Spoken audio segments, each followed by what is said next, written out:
Bienvenidas, señoritas del quinto año de secundaria, a la actividad número 2 de la experiencia de aprendizaje número 1 del área de Ciencia y Tecnología de nuestra institución educativa Santa Magdalena Sofía. Recordemos la experiencia de aprendizaje integrada número 1. Ejercemos nuestra participación ciudadana para fomentar el sistema democrático.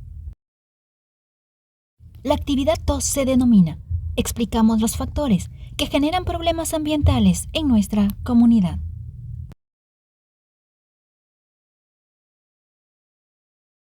Y antes de empezar, recordemos la situación de la que partimos.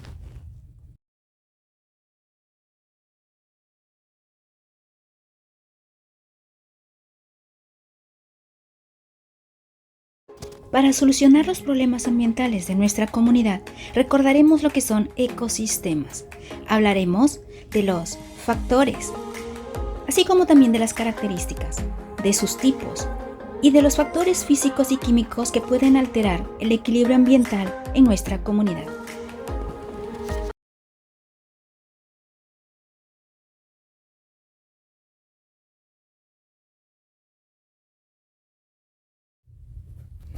Un ecosistema es una comunidad natural autorregulada. Comunidad porque está conformada por varios miembros, natural porque se da en la naturaleza y autorregulada porque tiene sus propias reglas de funcionamiento y sus propias reglas de convivencia.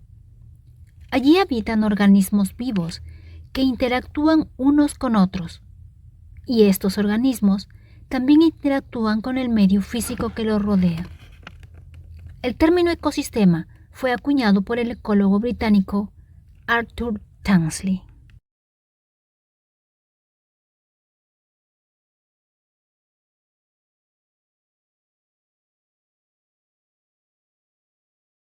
Factores de un ecosistema. Los factores de un ecosistema son dos: los bióticos o biocenosis, que es la parte viva de un ecosistema, como por ejemplo las plantas, los animales, los hongos, las bacterias. Todo lo que posee vida dentro de un ecosistema son los factores bióticos o biocenosis. Por otro lado, tenemos a los factores abióticos. Los factores abióticos son la parte no viva del ecosistema, como son la luz solar, presión atmosférica, etc.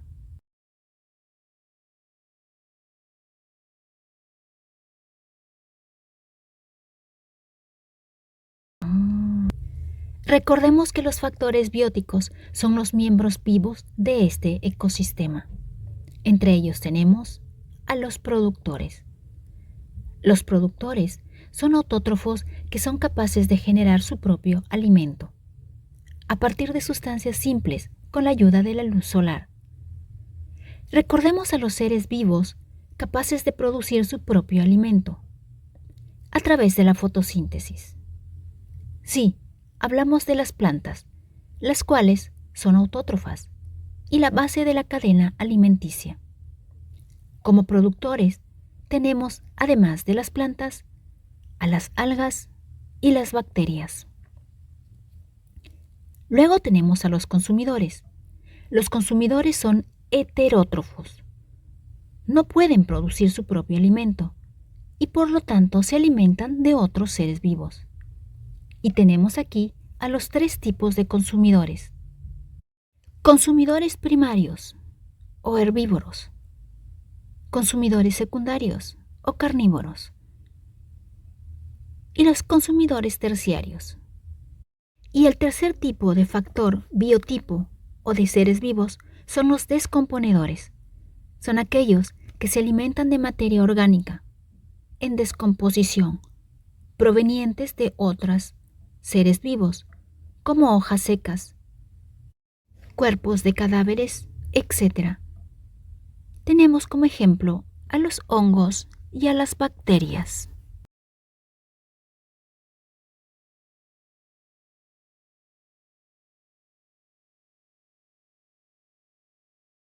Hay tres tipos de factores abióticos.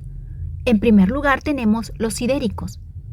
como son la gravedad y la presión atmosférica. Luego tenemos a los edáficos. Los edáficos son la temperatura y la luz solar. Y finalmente a los químicos, como el aire y el agua. Ellos son los factores abióticos o no vivos dentro de un ecosistema.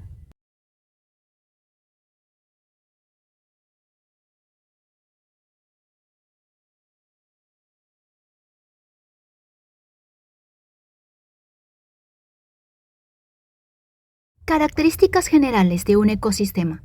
En primer lugar, los ecosistemas son jerárquicos en su alimentación, ya que hay una cadena alimenticia en la que unos se van comiendo a otros y van teniendo más preponderancia o están más arriba de la cadena alimenticia.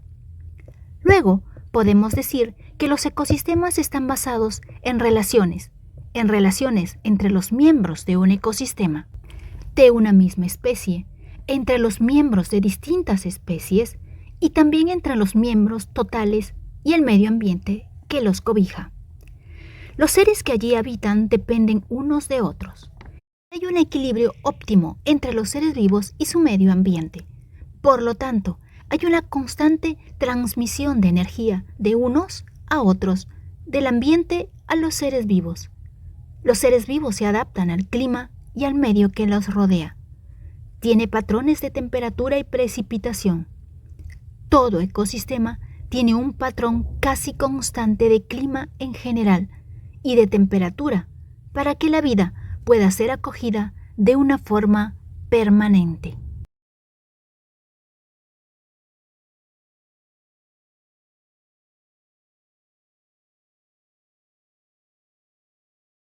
¡1! Ecosistemas terrestres. Los ecosistemas terrestres son aquellos en los que los seres vivos habitan en el suelo, cerca de este y en el subsuelo. Ocupan el 30% del territorio de la Tierra y se dividen en los siguientes tipos. Desiertos, que ocupan un 30% de los ecosistemas terrestres.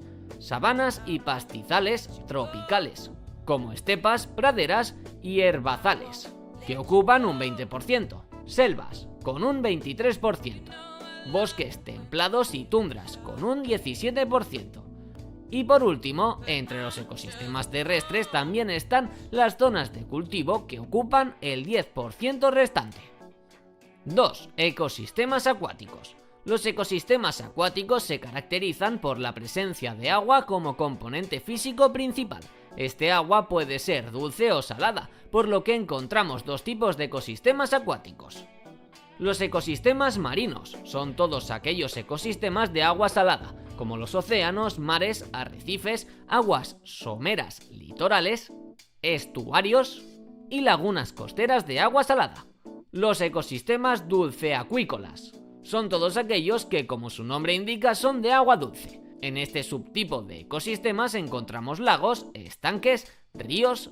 3. Ecosistemas mixtos. Los distintos ecosistemas se localizan en terrenos determinados del planeta, por lo que es muy común que, a veces, se den intersecciones entre diferentes tipos de terrenos, siendo estas zonas intermedias los llamados ecosistemas mixtos.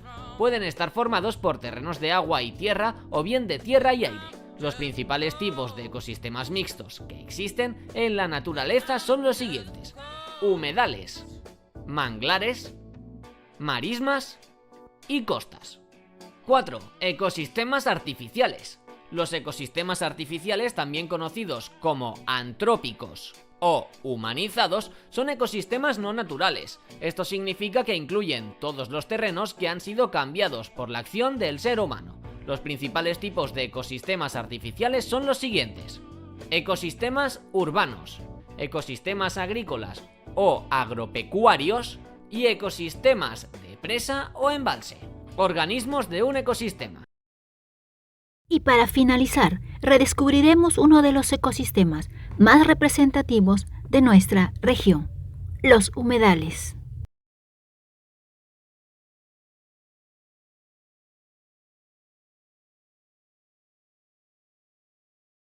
¿Qué es un humedal? Son áreas cubiertas por agua, de forma permanente o temporal. Estos pueden ser de origen natural o artificial. Proveen beneficios directos a las comunidades locales, a través de la biodiversidad de plantas y animales que albergan. Son importantes porque dan refugio a una gran diversidad y cantidad de aves migratorias y residentes. Son sitios donde se almacena agua. En lugares donde el agua es escasa, se convierten en importantes reservorios. Son lugares atractivos para hacer turismo, como por ejemplo la observación de aves. Son sitios de pesca para consumo local. Son productores de totora y junco, que luego se utilizan para la elaboración de artesanías o petates. Absorben y almacenan dióxido de carbono a través de las plantas. Entre los costeros tenemos manglares, lagunas, estuarios, albuferas, deltas, oasis y pantanos. A pesar de los beneficios que aportan, estos ecosistemas están muy amenazados. Los humedales están expuestos a mucha presión. Ante la pérdida de humedales costeros, las aves playeras migratorias tienen menos lugares donde descansar y alimentarse luego de sus largos viajes, y deben recorrer más kilómetros para ubicar un humedal saludable.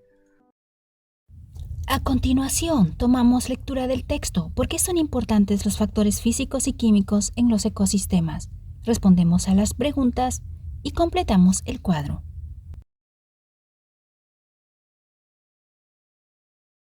Los criterios a evaluar con esta actividad corresponden a la competencia. Explica el mundo físico basándose en conocimientos sobre los seres vivos, materia y energía, biodiversidad, tierra y universo.